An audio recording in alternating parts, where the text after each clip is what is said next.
हम आगे देखते हैं श्वसन। जैसा कि हमने पढ़ा, श्वसन के दो भाग होते हैं, दो प्रकार होते हैं। एक होता है वायवीय श्वसन और दूसरा होता है अवायवीय श्वसन। वायवीय श्वसन वो होता है जो ऑक्सीजन की उपस्थिति में होता है, और अवायवीय श्वसन वो होता है जो ऑक्सीजन की अनुपस्थिति, मतलब ऑक्सीजन एब्सेंट है, जैसे कि ईस्ट में पढ़ा था हमने।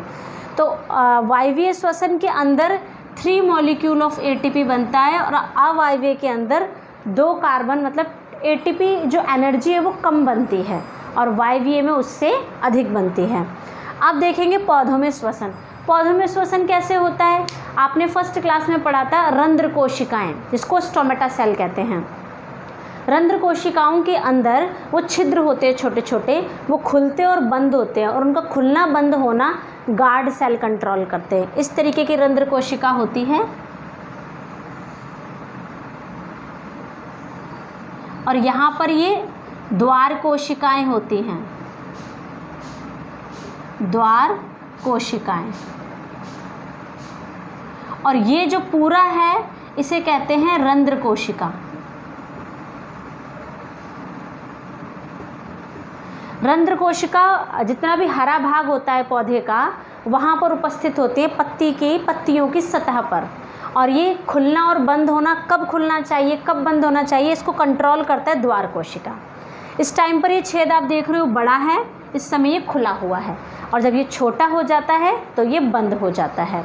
जब ये खुलते हैं तो गैस बाहर भी निकल सकती है और अंदर भी जा सकती है। जब ये बंद होते तो कोई गैस का आदान प्रदान नहीं होता है। इस प्रकार से पौधों में श्वसन होता है, और जड़ों के द्वारा भी श्वसन, मतलब गैसों का आदान प्रदान होता है, और जो लेंटिकल्स होते हैं वहाँ से भी होता है। इस प्रकार पौधों में श्वसन अन्य अलग अलग भागों से होता है। आगे हमारा टॉपिक है मानवों में वहन, संवहन, मतलब ट्रांसपोर्टेशन इन ह्यूमंस।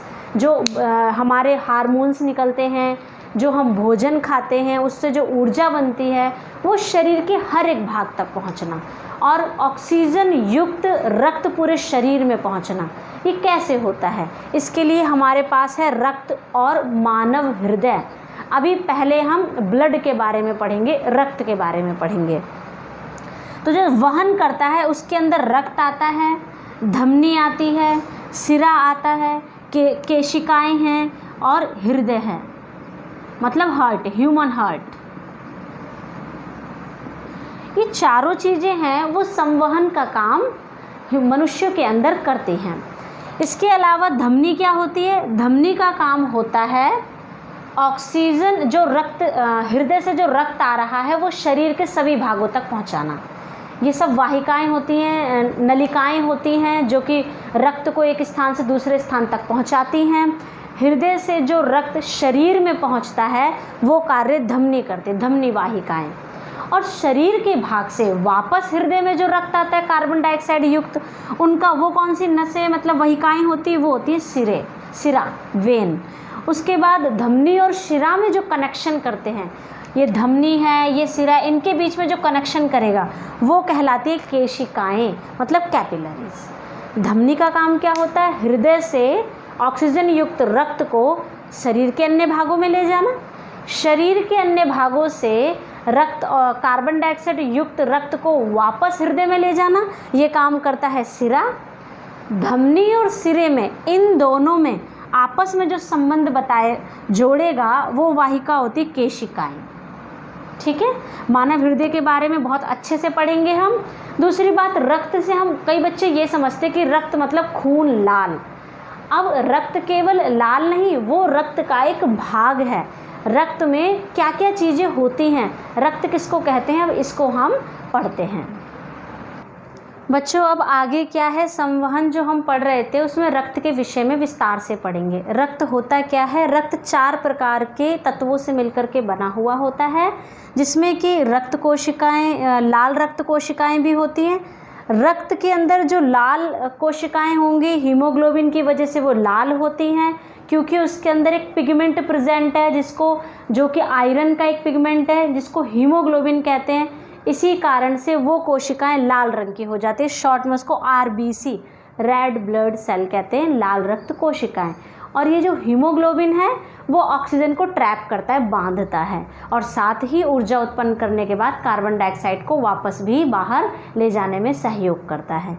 तो ये हो गया लाल रक्त कोशिका का काम। दूसरा है जो रक्त की दूसरे प्रकार की कोशिकाएं वो श्वेत होती हैं, उनमें कोई भी लाल रंग या कोई और कलर नहीं होता, वो सफ़ेद रंग की होती हैं, और इनका काम होता है बीमारियों से लड़ने में मदद करना, फाइट अगेंस्ट द डिजीज़। ये एक तरीके से सैनिक का काम करती हैं और जो कि शरीर को बीमारियों से बचाने में सहयोग करती हैं। तीसरा पार्ट जो है रक्त कोशिका का वो है प्लेटलेट्स, जिसको हिंदी में पट्टिकाणु कहते हैं। इंग्लिश में आप हिंदी में भी प्लेटलेट्स लिख सकते हैं, जिसको पट्टिकाणु कहते हैं। जब कहीं चोट लगने के कारण कट जाता है, छिल जाता है तो रक्त बहने लगता है, उस समय पर थोड़ी देर दाब कर रखते हैं या कुछ समय बाद स्वयं ही उसमें रक्त बहना बंद हो जाता है। वो रक्त बहना बंद क्यों हो जाता है, रक्त का स्त्राव रुक कैसे जाता है, वो पट्टिकाणु हमारे रक्त में उपस्थित होते हैं, प्लेटलेट्स, जो कि एक फाइबर जैसे फ्रैगमेंट्स लेकर के आते हैं और वहाँ पर रक्त का बहना बंद कर देते हैं। ये इनका कार्य होता है, ये भी रक्त कोशिका का ही भाग है, रक्त में उपस्थित होता है। रक्त में एक और चीज़ उपस्थित होती है जिसे कहते हैं प्लाज्मा। प्लाज्मा जितना भी पतलापन होता है, ज़्यादातर इसमें 90% प्लाज्मा में जल होता है और कुछ प्रोटीन और कुछ विशेष प्रकार के लिपिड्स भी होते हैं। तो प्लाज्मा का मुख्य कार्य जो तरलता होती है कोशिकाओं के अंदर, क्योंकि अगर रक्त पतला है, तरल है, तो प्लाज्मा की वजह से है, तो प्लाज्मा एक पतलेपन का, एक लिक्विड का काम करता है वहाँ पर। इस प्रकार से ये चारों तत्व रक्त कोशिका के अंदर होते हैं, इनसे मिलकर के रक्त बनता है। अब है रक्तदाब। रक्तदाब, दाब मतलब होता है प्रेशर, प्रेशर मतलब दबाव। जब किसी चीज़ के ऊपर हम दबाव लगाते हैं तो वो दाब कहलाता है।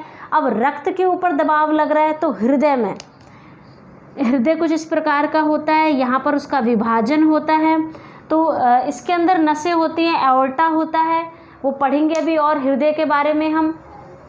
तो जब हृदय के अंदर रक्त जाता है और हृदय से फिर वापस नसों के द्वारा, वाहिकाओं के द्वारा शरीर में आता है, यहाँ पर है रक्त और यहाँ से शरीर में आ रहा है, तो सिकुड़ेगा, फिर प्रेशर, जैसे किसी चीज़ को हम पिचकाते हैं, दबाते हैं तो एक चीज़ जल वगैरह बाहर निकलता है ना, एक जैसे बोतल को भरी हुई है और छोटा सा होल करके उसको प्रेस करो, दबाओ, तो क्या होगा, बाहर निकलेगा। ऐसे ही जब ये हृदय सिकुड़ता है, और जब ये सिकुड़ता है तो रक्त कहाँ जाएगा, ऊपर से फिर घूमते हुए पूरे शरीर में पहुँचता है। तो जो उसकी सिकुड़न होती है, जो वो कॉन्ट्रैक्ट होता है, तो वो पार्ट कहलाता है प्रकुंचन।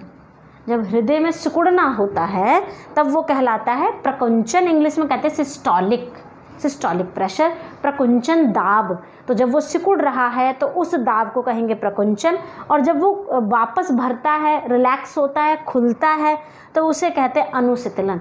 तो सिकुड़ना, खुलना, सिकुड़ना इस तरीके से पंप करता है ना हार्ट, आवाज़ साउंड भी आती है उसमें।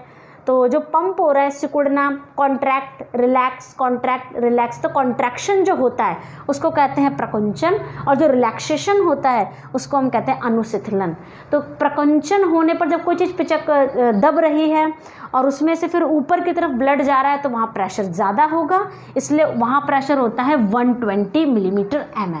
वहाँ पर जो पारा जब हम चेक करते हैं तो मरकरी का जो पारा चढ़ता है ना, मशीन एक यंत्र के द्वारा चेक करते हैं, उस यंत्र का नाम है स्फेग्नोमैनोमीटर। स्फेग्नोमैनोमीटर एक यंत्र है जिसको लगाते हैं, वैसे आपने देखा होगा दबा कर फिर वो टाइट हो जाता है और उससे फिर एक मशीन लगी होती है, उसमें एक पारा मरकरी होता है, वो ऊपर चढ़ता है। तो पहले वो ऊपर चढ़ता है, जब उसको ऐसे करके प्रेस करते हैं ऊपर चढ़ता है, तो अगर कोई सामान्य व्यक्ति और उसे कोई रक्तदाब के कोई रोग नहीं है तो उसका कितना होगा रक्तचाप ऊपर के लिए, मतलब उसका प्रकुंचन होगा 120, प्रकुंचन 120 होगा। और अनुशीतलन, जब उसको ढीला करते और छोड़ते हैं उस मशीन में, वो दबाने वाला होता है पंप सा, आपकी बुक में चित्र बना हुआ है, जब उसको रिलैक्स करके छोड़ते हैं तो आकर कहाँ रुकता है पारा, अनुशीतलन पे आ जाता है 80 पर। तो 120/80 अगर आ रहा है तो ये, या फिर 10-20 ऊपर नीचे भी हो जाए, कुछ खास फर्क नहीं पड़ता उतने से। अगर 110 भी हो गया या 70 हो गया तो भी व्यक्ति नॉर्मल ही नज़र आता है, इतना 5-10 ऊपर होने से कोई इफेक्ट नहीं पड़ता, ये नॉर्मल रेंज के अंदर आता है। ये होता है ब्लड प्रेशर। अगर ये बहुत अधिक हो जाए, ऊपर 150 से ऊपर चला जाए, नीचे 80 से नीचे आ जाए, तो फिर कहेंगे अगर बहुत ज़्यादा ऊपर बढ़ रहा है तो कहेंगे हाई ब्लड प्रेशर, उच्च रक्तचाप। और अगर ये 80 से नीचे आ रहा है, ऊपर वाला 120 है लेकिन जब छोड़ रहे हैं नीचे आ रहा है, तो फिर अगर वो 80 से नीचे 50 हो गया, 40 हो गया तो कहेंगे निम्न रक्तचाप, लो ब्लड प्रेशर। इस तरीके से ये चेक करते हैं। चेक करने के लिए एक मशीन यंत्र होता है स्फेग्नोमैनोमीटर। अगर इसमें से पेपर में आता है तो आप बता पाएंगे। यही क्वेश्चन आते जो मैं आपको वीडियोस में समझा रही हूँ, ये CBSE में पूछा जाता है। ये कंटेंट बहुत इंपॉर्टेंट है। अब आगे हम पढ़ेंगे।